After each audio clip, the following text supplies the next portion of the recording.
I call the member for Monash. Thank you, Madam Deputy Speaker, and it's always a pleasure to follow my colleague, the member for Maribyrnong.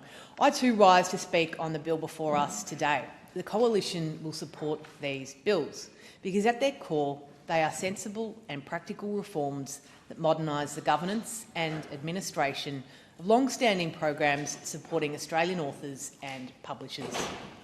Books matter, Madam Deputy Speaker. Stories matter. History matters. As someone who is passionate about promoting civics education in our schools, telling our own history in our own voices is important. The ability of Australians to record our national history, preserve local history, educate future generations and entertain readers through literature is an essential part of who we are as a nation. Public libraries and school libraries play a central role in that mission. They provide free access to knowledge and opportunity regardless of your postcode, background or income. But while Australians rightly value free access to books, we must also recognise the work of the people who create them. Authors dedicate years to research, writing, editing, publishing, often with no guarantee of financial success. That is why public lending rights and educational lending rights are important. These schemes recognise a simple principle. When books are made freely available through libraries and educational institutions, authors and publishers should receive fair recognition and compensation for that use. The public lending rights scheme has existed in legislative form since 1985. The Educational Lending Rights Scheme has operated administratively for decades, including after its establishment by a coalition government in the 2000-2001 budget. These bills bring both schemes into one single legislative framework for the first time. They modernise administration, improve consistency and provide greater certainty for the future operation of both programs. They are worthwhile reforms and the Coalition will support them. But, Madam Deputy Speaker, we must also be honest about what these bills do not do. Despite the title Better Income for Authors, these bills do not increase funding for authors or publishers. They do not expand the overall funding pool, change payment calculations or deliver significantly improved financial outcomes for Australian writers. Too often, this Labor government announces reforms with impressive titles only for Australians to discover the substance does not match the spin. Payments under these schemes remain capped within an annual allocation of around $28 million. Last financial year, more than 17,000 payments were made, totalling just over $28 million. That framework remains substantially unchanged in this legislation. So, yes, Madam Deputy Speaker, the bills do modernise governance and provide legislative certainty. No, they are not a transformative funding package for Australian authors. And Australian authors are facing real pressures.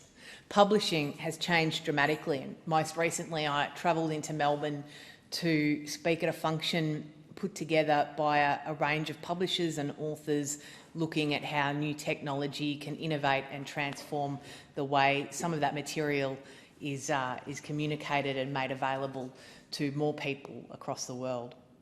The fact is, though, costs have risen, global competition is intense. For many authors, writing alone is no longer enough to provide a sustainable income. For some, lending rights payments are not simply a bonus, they're an important supplementary income source that helps to make continued writing possible. And this is particularly true for historians, regional writers, and I'd like to give a shout out to Jenny Hammett. She doesn't live in my electorate, she lives next door in my good friend and colleague, the member for Gippsland's electorate. She's from Traralgon and she has dedicated countless hours to writing the history of that town and other parts of Gippsland. Madam Deputy Speaker, I want to acknowledge several other authors whose work has made an important contribution to preserving Australian stories and our regional history. Roland Perry's work documenting General Sir John Monash has helped generations of Australians better understand one of our most significant military and nation-building figures in the history of this nation. Through authors like Roland Perry, Australians are able to engage with that legacy in a meaningful and accessible way. And it was an honour to meet Roland Perry recently at the Victorian Association of Jewish Ex-Servicemen and Women's Anzac commemoration in Melbourne. I commend Roland Perry's book on Sir John Monash, Monash the Outsider Who Helped Win a War, because not only does Roland Perry so brilliantly speak of how wars were won, and many thanks to Monash's legacy, but also how Monash taught us around the importance of how lives were valued on the battlefield. On the topic of the two best books, and that's one of them, that I believe to have been written on the life and legacy of John Monash, I have to acknowledge the late, great, the Honourable Tim Fischer, a former member of this place and former Deputy Prime Minister. His book, Maestro Monash, eulogising one of our greatest Australians, someone who I believe is our greatest Australian, John Monash, is a magnificent read, and I've got a photo of a very much younger me and Mr Fischer and his book on Monash in my office, which I really treasure. I also want to acknowledge the Reverend Canon Dr Jim Connolly OAM of Warrigal, a teacher, priest, historian and storyteller of Gippsland, once described as the conscience of Warrigal. Raised in Garfield, still proudly calling Warrigal home, Dr Connolly has authored 14 books spanning children's fiction, local history and regional storytelling, all deeply connected to Gippsland. After my election, Dr Connolly sent me a signed copy of his book Round and About in Gippsland, and it's a privilege to have that displayed with great pride in my Parliament House office. Round and About in Gippsland paints a portrait of the many towns and communities that make up our region. Mountain Boy, it's a powerful fiction story following a young boy with a disability determined to climb Mount Cannibal against the odds. And his book Calling Gippsland Home, Famous Men and Women of Gippsland, shines a light on the remarkable achievements of Gippslanders from all walks of life. While growing up in Garfield, just now slightly outside of my electorate, helps preserve the history and character of one of our region's small but very proud communities. Dr Connolly's work reflects the importance of regional storytellers in preserving local identity, community memory and the unique character of places like Gippsland for future generations. The same can be said for John Wells and his work Gippsland, People, a Place and Their Past. That work covers the history, character and development of Gippsland and helps preserve the stories of the people and community that has helped shape our great Gippsland region. It's a book I first read over a decade ago and it's a poignant reference to our region's history. I also want to acknowledge Alison Lester AM, the beloved children's author and illustrator from Fish Creek in my electorate of Monash. Fish Creek's a little town in South Gippsland, and Alison Lester has written and illustrated over 50 books across her 35-year career. She's a prolific Australian children's author known for over 25 picture books, including classics like Magic Beach and Are We There Yet?, as well as 2 young adult novels, The Quicksand Pony and The Snow Pony. Alison Lester has shaped the childhoods of generations of Australian children through her stories that capture the wonder, imagination and beauty of regional Australia. Her work has received national recognition, including the Children's Book Council of Australia Picture Book of the Year Award, and deservedly so. What makes Alison Lester's work so special is the way she tells her stories that feel unmistakably Australian and like home. And in my electorate of Monash as well, we're blessed with many of the magnificent landscapes that Alison Lester's storytelling captures so brilliantly. The rolling green hills, the smell of salt in the air, horses standing quietly in paddocks, winding country roads and wild southern coastlands. A word picture I'm sure, Madam Deputy Speaker, you can associate with perhaps in your own electorate as well. Alison Lester has an extraordinary ability to paint those scenes with words and illustrations. She captures not only the landscape itself, but the feeling of growing up in regional Australia, the freedom, the adventure and the connection to community and nature. I also want to acknowledge Patrick Morgan, a wonderful Gippsland historian who I first met in my 20s as a participant in the Gippsland Community Leadership Program. Australian writing is not limited to traditional historical literature though. Modern creators such as Maestro Mayhem, are engaging younger audiences in new and evolving ways, reflecting the changing nature of storytelling in Australia. Don Watson, Madam Deputy Speaker, is perhaps best known as Paul Keating's speechwriter. Among his most acclaimed speeches are, of course, the Tomb of the Unknown Soldier, which is brilliantly written. Don grew up on a dairy farm in my electorate, and many years ago he accepted my invitation to present the Gippsland Annual Leadership Address.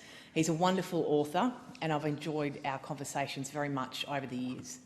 The late, great Michael Gordon, who was an acclaimed journalist, author, member of the press gallery here, wasn't a Monash constituent, but he was a regular visitor, particularly to Phillip Island, where he tragically passed away a number of years ago.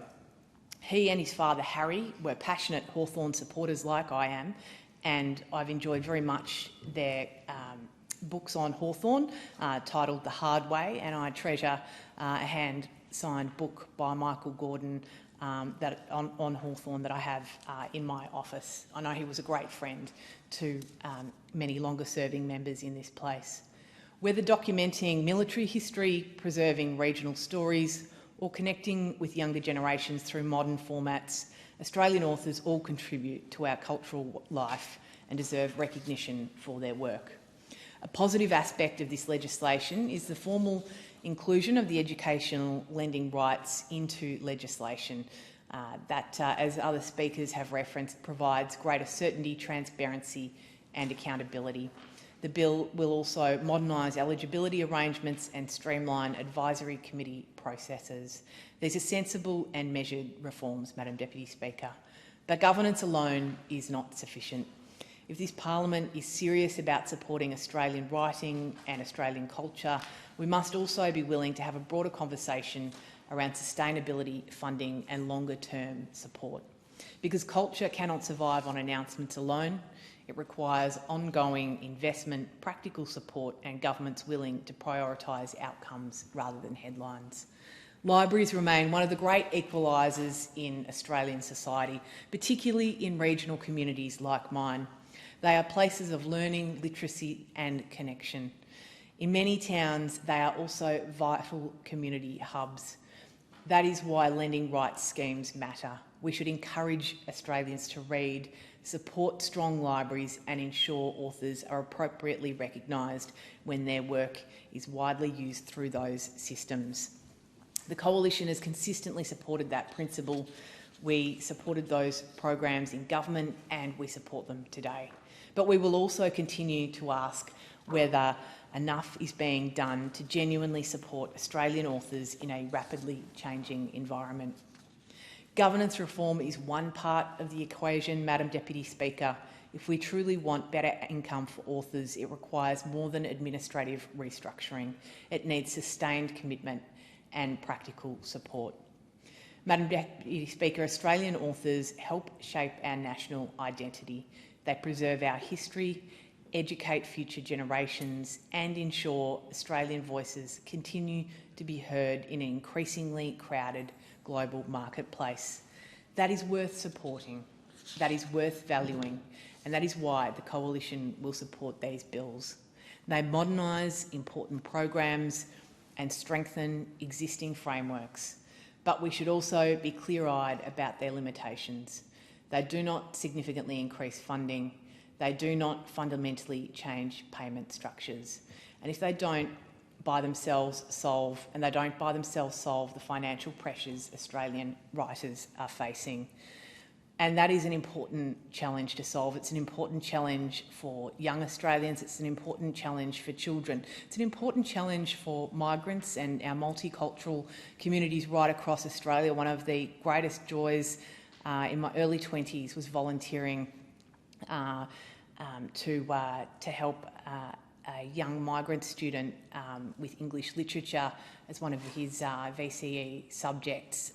The way that textbooks and literature were able to capture his imagination and encourage him. It was a great joy for me to watch, and just such a wonderful privilege to be able to encourage that young student who was incredibly smart and I know had a very bright future ahead of him. So the challenge remains, and we all must face up to that. I commend the bill. I thank the member.